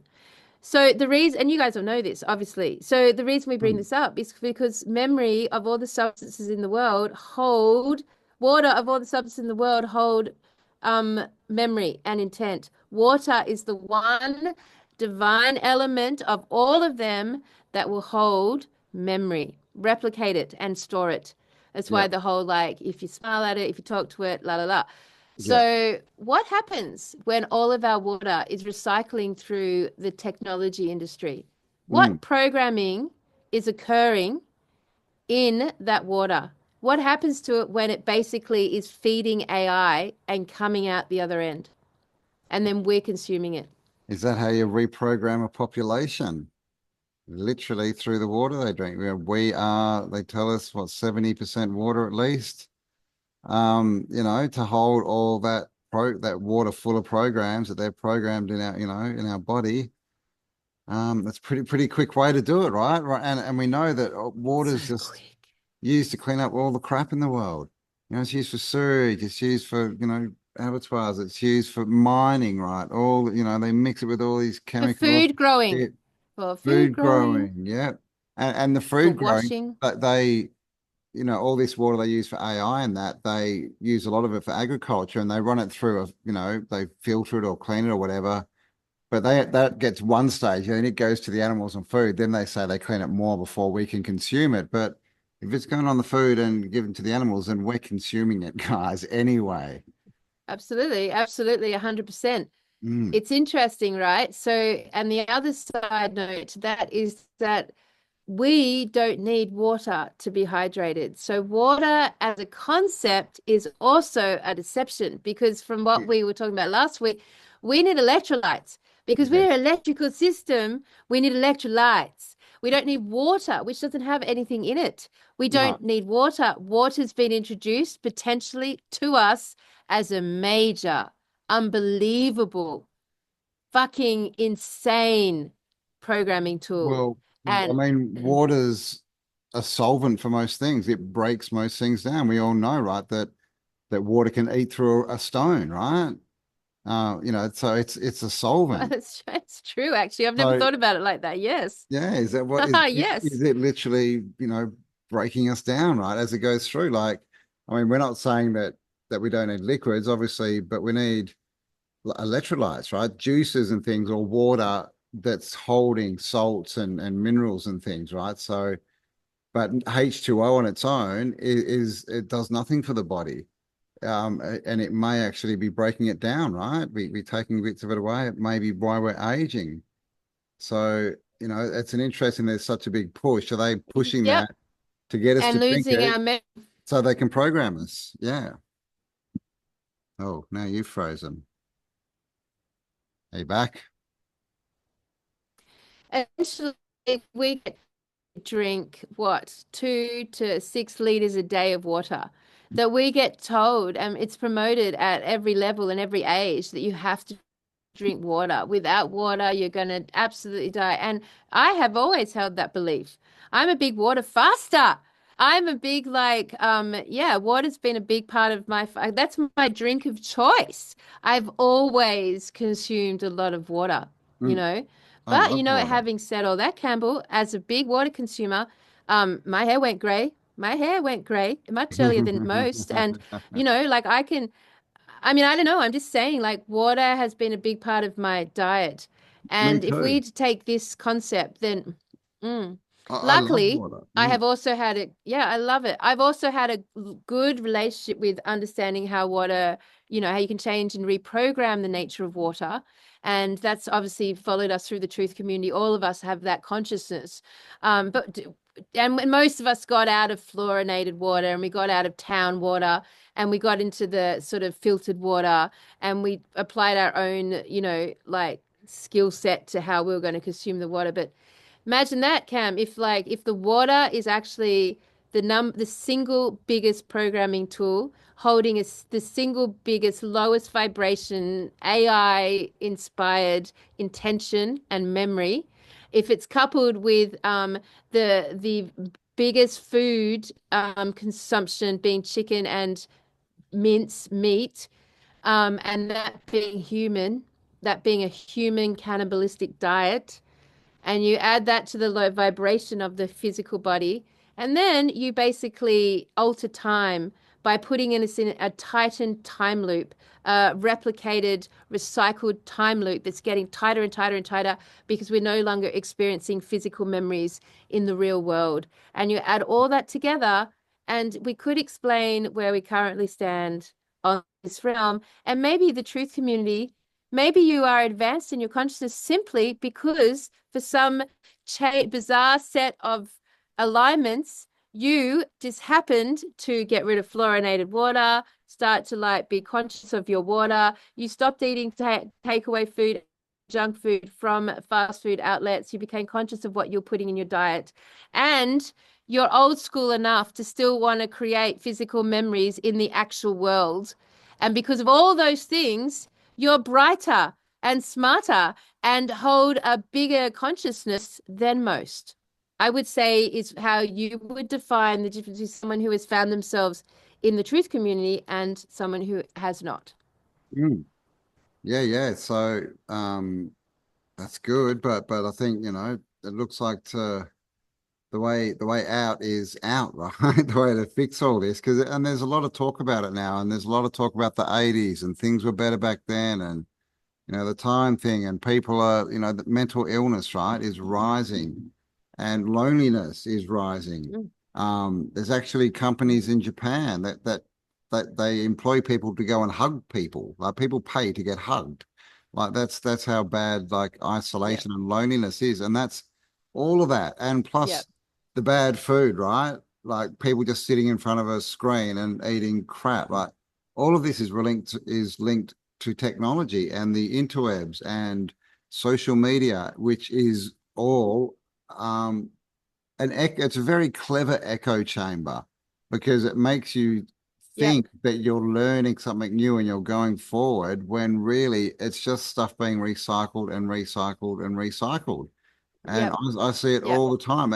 And you see it if you go through YouTube, you'll see certain themes, certain types of videos get promoted up. They come out of nowhere, and then suddenly they're everywhere, right? And at the moment, basically, it's YouTubers watching TikTok videos is the big thing, and they're getting promoted everywhere. And that in itself is recycling. They're literally grabbing someone else's video and they just watch them. And then people watch them watching someone else's video. It's becoming this like, whoa, fractal of repeating, right? Fractal of nothing. Yes, it's true. It's true. And basically, we're in a situation now where the collective consciousness is now aligned with this. Like, it's now what shapes our world. It's now our reality. It supersedes like our individual consciousnesses. It is what the dominant version of reality looks like. Time is sped up. We're getting dumber. The food chain's getting harder and harder to negotiate and navigate. Our memories are getting less and less. We're having less physical experiences, less social experiences, less touch experiences. So you've got young people now, teenagers today, they're really unused to touch. Like, they're not engaged in the physically, wrestling matches and races and pushing each other over into the mud, and all that physical contact has changed. And we as adults also, our social life has changed. Our social process has changed. Like, we don't do what I did growing up, which was to every Sunday, there'd be always a big group of kids and adults going on these adventures, picnics, islands, beaches, whatever. But it was always done. Like, there was always a physical. Sunday was our day to get down and dirty as a group, as a family, as kids and adults, Like, I don't know, like you and I, we really push for these social events. We really push for these physical events. We really push for having physical experiences, taking all this knowledge that we accumulate in the truth community. And fucking hell, man, the truth community is just all knowledge. It's all knowledge. It's all knowledge and theories and hardly any experience, which means hardly anyone in the truth community is truly wise. Because in order to get wisdom, you have to turn it into an experience so that you can actually take your knowledge, have the experience, turn it into your wisdom. It does not get done in the truth community these days. It's all in an echo chamber. I agree. Totally. Totally. So that's what we want to do. We want to use the internet to get people off the internet, right? We want to get people doing experiences, meeting each other, running around in the mud, trying new things, having, great conversations and new thoughts. So keep your eyes peeled. There'll be something coming up soon where you can join us and other people who want to, step out of the matrix. Because, there's been a lot of talk about, oh my God, it's a matrix coming. Oh my God, Terminator. Oh my God, Brave New World. Like, AI is taking over, especially now, right? AI has just been released. AI is taking over. Well, the thing is about AI is it only lives on your computer or in your phone. You can turn them off and walk away, and AI is not a threat. AI doesn't have hands, right? At least not yet. We don't have to engage in this, and I don't think the way to beat this is to go online and yell at other people online. And maybe it's to walk away. I'm not saying throw away your computer. Use it for what it can help you do, right? But don't let it then use you, and start stealing your time. Use it to get time back, not don't waste your time on it, because it's a double-edged sword, It's right? like an impossible. It's like an impossible equation though, like everyone's jobs, everyone's work, so many My people's job is, incomes are tied up in it. yeah, Yeah, I mean, it's just like it's we've got not to, an easy proposition these days. well, we've made the journey into the computer. Now we've got to make the journey out again, right? It's going to be a journey. We're going to have to make new groups, meet new people, start new businesses, and I have places where Yeah. we can go and have, whatever, get real food, right? Have coffees, have dances, whatever, have real active physical Dances. What experiences. happened to them? What happened to dances, right? Like, I What don't think they happened even have them to, at yeah. schools anymore. Do they even have proms anymore? I mean, I don't know.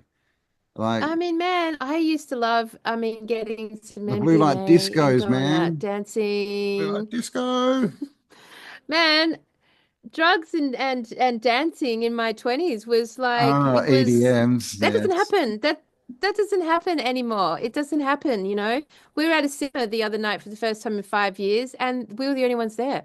And it was like I was in some weird cardboard cutout version of my memories of what that sort of scenario is.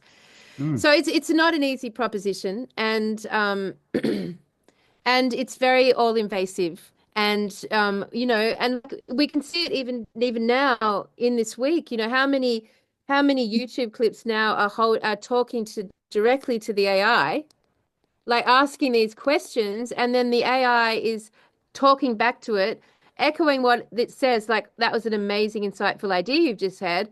Yes, you're right, and going and then talking it through, like, and then and we showed some of these clips a couple of shows ago where we were talking about AI 1, AI 2, AI 3, the levels of AI and advanced intelligence, the difference between artificial and advanced. But you can see this echo chamber developing where people are just having conversations directly with the AI, and then that's their core source of information and taken as the correct answer, an advanced answer. And then that's put out into the population, and it so quickly becomes an algorithm and so quick and so tight that now my feed's full of people doing this.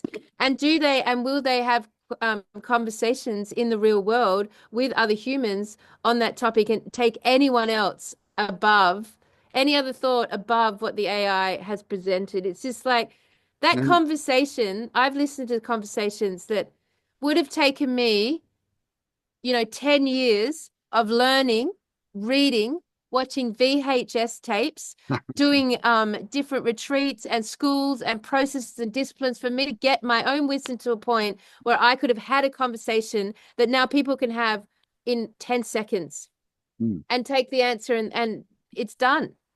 Like that's a tight echo chamber. That's a tight loop. It's time. What's the next step? People just sitting in their little rooms and never leaving, and AI is their only friend and their only source of information. I mean, because this is obviously the theory, right? That they want, right? This is the whole, lockstep and smart cities and blah blah blah blah blah. So, again, we've got to, I think, make a conscious effort to start moving out of this again. And I mean, I think, to me personally, I think technology could be really good. It depends who's running it and programming it. If it's used, it's like when I was young, I used to think, why do they put so much crap on TV? Why don't they put more, documentaries and teach people real stuff? And TV could have been good, but it was run by negatively charged people. Same with the computer, the internet, same with the AI. So I think it could be good, but at the moment it's not. We need to really sort of make some decisions if we want to, start being ourselves again and start living through, the original avatar, right? Rather than the on-screen avatar. Because, we're all not the people exactly that we are on screen. We all embellish our Facebook posts and we all, put on a bit of an act. Some people totally change everything. Then you got the filters, right? The people using their photos. You don't even know what they look like anymore. So I think, the way to slow down time, to, get some meaning back in your life, which is, that helps the whole mental health thing, is have actual experiences, act like it's Yeah, I mean, 1980s, right? Like you did when you were a kid, have adventures. basically, if you don't do anything physical during the day, like actually experience physical life and actually do something, the day will be a blur to the next day. That's what it will definitely feel like to everyone who's trapped behind this computer screen, like we all are. Your days will feel like a blur.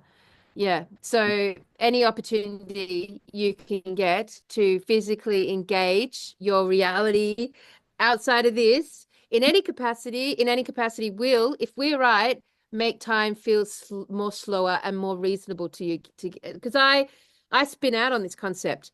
Like I've had a long history with the quickening in time and things talking to me on that level. And yeah, I spin out if I overthink it because I know I can feel that it's happening. So any opportunity to be physical and in the physical world should slow that down somewhat. So you're feeling grounded, at least to some level where you're not feeling, insane on the topic. Because when you're conscious of this and it's still all happening, it's a trip, man. It's a trip.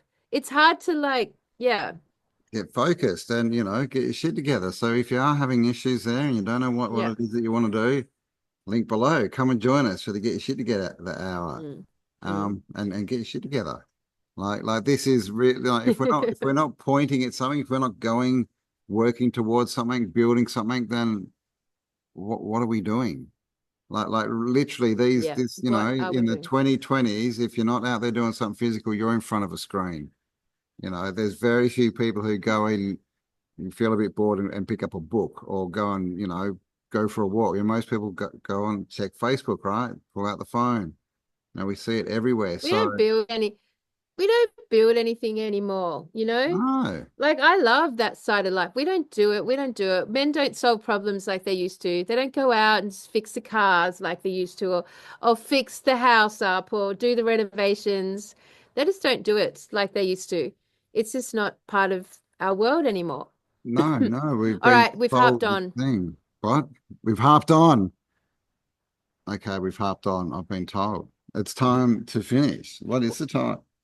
Yeah, wow. Okay, that's a couple of hours probably of us waffling along. So thanks for They're joining fascinating us. concepts. There you go. You've got cannibalism in the food chain. You've got AI programming our water source. You've got a time loop maybe that's created from Y2K with an upgrade in the algorithm influence of the technology and basically the smart grid across the whole world. And now you've got an issue with time speeding up. And that's our current reality. Yep.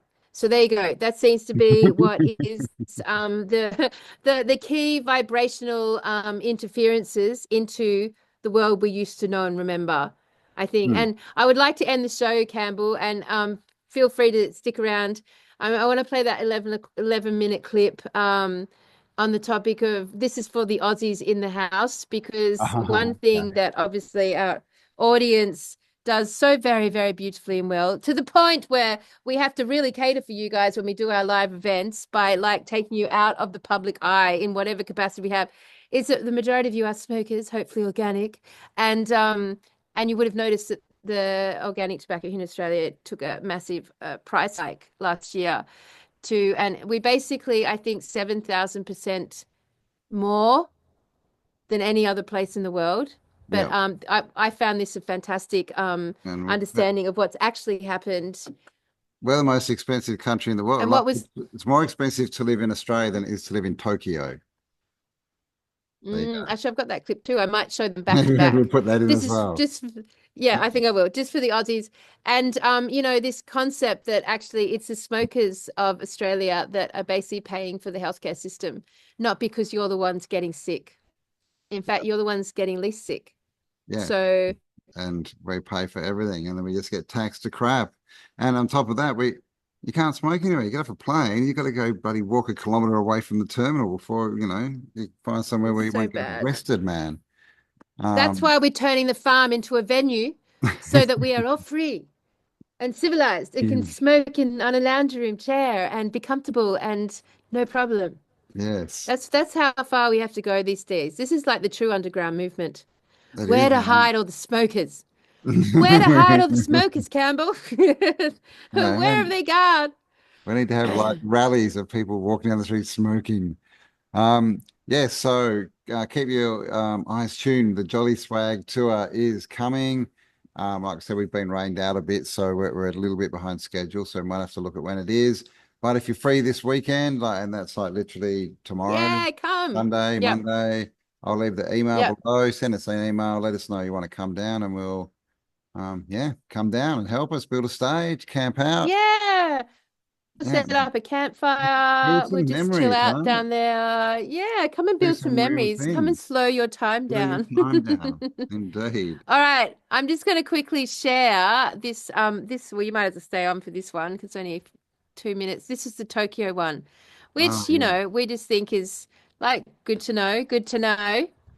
Cost of living comparisons, Tokyo, Japan versus Sydney, Australia. The currency used is the Australian dollar. Let's start with Tokyo today. The average annual salary is $71,000. Big Mac is $4.66. Average rent for a 3-bedroom home is $2,535 per month. And the median cost of a new house in Tokyo is $559,000. Here are the numbers for Sydney. The average annual salary is $80,000. Big Mac costs $7.35. Average rent for a 3-bedroom home is $3,750 per month. And the median cost of a house in Sydney today is $1.46 million. So that's plus 13% for salary, plus 58% for Big Mac, plus 48% for rent, and plus 161% or 2.6x for buying a house. Tokyo is by far the most expensive city in Japan, but it's nothing compared to Sydney. Buying a house in Japan feels very cheap today. Would you buy one? Leave a comment. What you're about to see is the scientific proof that's being silenced all over the world by the big mafia that we know here, Big Pharma. Have you ever seen what cancer looks like inside of a colon? You're about to see it. Ladies and gentlemen, this is your friend Janelle Rodriguez, and I am showing you here the evidence that doctors are sharing with us after this patient came in for the removal of several tumors inside of his colon. I know you just saw that. We're going to repeat this again. Look what's inside of this tumor. Just very cautiously look. Do you see that? It's full of parasites. The tumor is full of parasites. They are encapsulated. They are being rounded up by your body so they don't run freely. That is what cancer is. Cancer is not going to kill you. Chemotherapy and radiation to try to kill parasites will. What? Yeah, there you go. You thought it was expensive in Australia? You were right. Oh my God. It's crazy, isn't it? It's far crazy, out, man. Like, anyway. It's $800 to rent just a standard house. It's crazy. So, yep. So Australia, the world's op shop for everyone else, but not for us. It's the world's, it's like the Hamleys. What was that really expensive one in London? The Harrods. Australia's Harrods for Australians, but an op shop for the rest of the world. Yes, yes. So, all right. We're going to say goodbye. Yeah, if anyone's looking for a prime minister, And we've got one you can have. Come and take him, please. He's free. He's free. He's free. It's free. Offshore prices. All right. So love you guys. That was an interesting random talk. Lots of different concepts there. Hopefully we'll follow that up next week and really get into like really looking at it because they all make a lot of sense to me. Yeah. And I'm going to end on this clip. Now, this clip is put out by an excellent Aussie journalist called Topher. And let me just see. Yep, Topher Field. And I've always liked Topher, and this does really good journalistic work, and he's just a truther in really good ways for the truth community on the topic of the Australian government. So hope you enjoy. If you're a smoker in the worm or anyone else, it's very worth watching. And we'll see you guys next week for Tartary Australia. Stay awesome. Join us on the Get Shit Together hour. Bye. Yeah, come and join us. You've got nothing to lose. Like, honestly, it's going to help your sanity doing this journey every morning with us. It just is powerful. Can't tell you enough. That's right. And it stops diarrhea. All righty. Enjoy the clip, guys. Stop diarrhea. Yeah, you get your shit together. Yeah, mental diarrhea. Mental fucking diarrhea. That's right. All diarrhea. All right. Yeah, fucking oath. All right, let's go with old Topher here. Enjoy, everyone. We'll see you next week. In the most predictable news of the year, the tobacco wars, which were created by Australia's insanely high tobacco taxes, have not only led to a sharp rise in organised crime, including arson and murder, but now those taxes have gotten so high that they've actually led to a collapse in tax revenue. Yes, higher taxes leading directly to out-of-control violent crime and a $31 billion drop in tax revenue. Only a politician could screw something up that badly. And here's the bitter truth. Instead of demonising smokers, Australian politicians should have been saying thank you for smoking. My name's Topher Field, this is the Topher Project, and I help people like you to understand the world as it changes around you. We need to talk about a thing called the elasticity of demand, because once you understand that, you'll understand exactly what's going on here, the why and the how it can be fixed. But before we get there, I want to prove to you that this spike in violent crime and drop in tax revenue were both entirely predictable. And I can prove it, because I predicted it 9 years ago. Here's a video of mine from back when our tobacco taxes were less than 1/4 of what they are today, but already the future was inevitable. In 1920, the US banned alcohol. The idea behind this lifestyle regulation was that it would stop people from drinking. The reality was not that. Overnight, selling alcohol went from being a legitimate business to a lucrative criminal enterprise. Crime and murder spiked as gangs ran illegal bars and fought over turf. The FBI were created to fight the gangs and soon became a gang of their own. And as the gangs boom, law enforcement budgets go up. Crime and law enforcement both become big business, and the cycle just feeds itself. Which brings me to Australia and New Zealand today. For years, we've been increasing tax rates on alcohol and tobacco, and the higher the taxes go, the more the smugglers like it. Tobacco excise is so high that cigarettes cost more than 10 times what they do in other parts of Asia, meaning smugglers can buy it there, ship it here, and make an absolute fortune. And despite the Border Force and Australian Federal Police having huge budgets, 2.4 million kilograms of illegal tobacco are smuggled into Australia every year. We're a island! We have our own little corner of the planet, and it's really hard to get here. If we can't stop 2.4 million kilos of illegal tobacco, not to mention tons of illegal alcohol and millions of dollars worth of drugs from coming to an island, then maybe, just maybe, we're going about this the wrong way. After 13 years, the American prohibition on alcohol was abandoned, and a whole bunch of mobsters had to go and get a real job. If even the Americans can figure out that taxing and banning only creates smugglers and criminals, what's our problem? Budget's out, tobacco excise is up 12.5% every year for the next 4 years. What the That's it! If you can't beat them, join them. I'm going to be a classy criminal. I'll deal in Cuban cigars. So when I say that this was predictable, I'm not talking out of my ass. I literally called it nearly a decade ago. So, what's going on here? And why, if it was so easy for me to see it, did our politicians just go ahead and screw up so badly? Well, it's because I understand an economic concept known as the elasticity of demand combined with second and third order effects, and our politicians, by and large, do not. The elasticity of demand is simply a fancy way of saying that people change their behavior in response to things around them changing. So, for example, if the price of something goes up, people will find alternatives or they will reduce how much they buy. Their demand isn't fixed, it's elastic. It can change when placed under the tension of changes in prices or availability or whatever. And you might say, well, Topher, clearly politicians do understand the elasticity of demand, and in fact, that was the entire point of the tobacco excise. It was to make it more expensive so that people would buy less. Well, that's what they told you it was about. The excise is about revenue first and foremost, and before you say, but Topher, we have to cover the cost of healthcare for all of those cancers that smokers get. Not so fast. Way back in 2014, 11 years ago, Senator David Leyonhjelm crunched the numbers and found that even back then, when tobacco excise was a fraction of what it is today, smokers were already paying 17 times what they cost the healthcare system. Here's his speech to the federal parliament at the time. I'd like to address my comments to the roughly 18% of the Australian population that engages in a despised activity. Ladies and gentlemen, thank you for smoking. Your generosity to the nation's treasury is truly staggering. The government collects around $8 billion in tobacco excise each year. That's a lot of cash. Last year, smokers imposed $318.4 million in net costs on the Australian healthcare system. Depending on rainfall, smokers also cost the taxpayers about $150 million a year in bushfire control.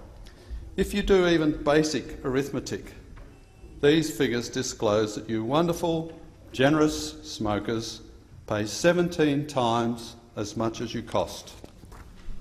Of course, I'm aware that the justification for making you pay so much for your smoking is born of a desire to help you quit and to improve your health. However, every now and then the mask slips. Tony Abbott, in one of those unguarded moments while in opposition, made the following comment in relation to the then government's tax hikes. It would only be raising $5 billion or so if people are to continue to smoke. So let's not listen to this palaver about health. This is all about revenue. It's all about tax. It's all about a government that can't control its spending. That's why it hits you in the hip pocket.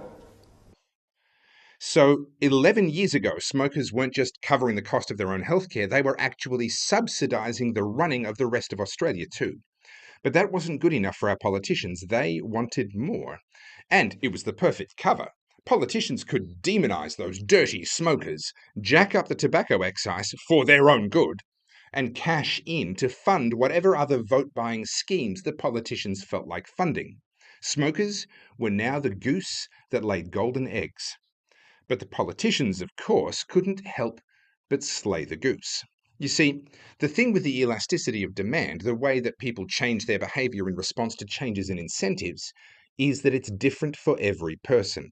Some people who used to smoke, they didn't really like it, they just did it out of habit. And so in their case, making it just a little bit more expensive was all it took to get them to quit. These are people who are referred to as being at the margins. In this case, smoking. Yeah, they were smokers, but they were only just kind of marginally there and very easy to get to change their minds. But others?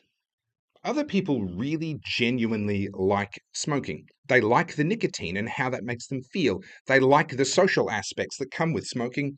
Smoking for some people feels as much a part of who they are as any other thing. And they're not going to give it up, no matter what the cost may be. These are people who are described as inelastic. In other words, they're not going to quit smoking just because of the costs. They'll cut costs elsewhere, and we know that some people have even gone without food to pay for their cigarettes. These people aren't going to quit. And the politicians, of course, looked at that and thought, bingo. We've found a bottomless pit of revenue. These are people who we can squeeze endlessly and they will never stop smoking. The money tap will never turn off. But you see, elasticity of demand doesn't just mean quitting or not quitting. People find a way. The free market finds a way. And by the way, the black market is just another way of saying the free market operating outside of government regulations. So when the government simultaneously makes something that is desirable, like tobacco, both illegal and profitable, which is what they did when they imposed these absurd taxes, they simply create organized crime. That's what happens. That's the free market response to meet the demand that is there. So whilst these inelastic smokers aren't going to quit, they are going to change who they buy from, and that's what they did. This is what's called a second-order effect, and it's something that politicians are famously bad at anticipating. They look only at the surface level of elasticity, and only in response to the first-order effect or the direct effect of a policy or a tax change. The second and third order effects, or the effects of the effects, are relatively difficult to model, so politicians don't bother. Politicians assume that people will respond to a change in regulation or taxation in pretty much exactly the way the politician wants them to and nothing else. But that's not how real life works. Some people will do what the regulators expect, but honestly, most people don't. And so the tobacco excise kept getting higher and higher, increasing every 6 months for years on end. And then? Well, then the free market did what it does. It found a way to meet that demand outside of the extremely regulated and taxed system. And if that sounds like a recipe for organized crime, well, yeah, that's what it is. But it turns out it's also a recipe for a collapse in tax revenue, because once that tax rate exceeds a tolerable level, people simply find a way around it. So, thanks to our politicians in Canberra not understanding the elasticity of demand and thinking that they can demonize smokers and tax them to the moon, and that there's nothing the smokers can do about it, not only do we have a crime wave of firebombings, smash and grabs, and street shootings, we also now have a $31 billion black hole in the budget. Tax revenue, which you could say has gone up in smoke. So what's the solution? Well, by now it should be pretty obvious. Slash the tobacco excise down to a level where it simply covers the direct medical costs imposed by smoking and nothing more. If taxes were set to that level, the opportunity for profit in the black market, the free market, would disappear overnight. The crime wave would end and the untaxed tobacco market would evaporate instantly. But are our politicians smart enough to figure that out? And more importantly, are they humble enough to admit that the last few decades spent demonizing smokers has actually been a lie? They should, but I won't hold my breath.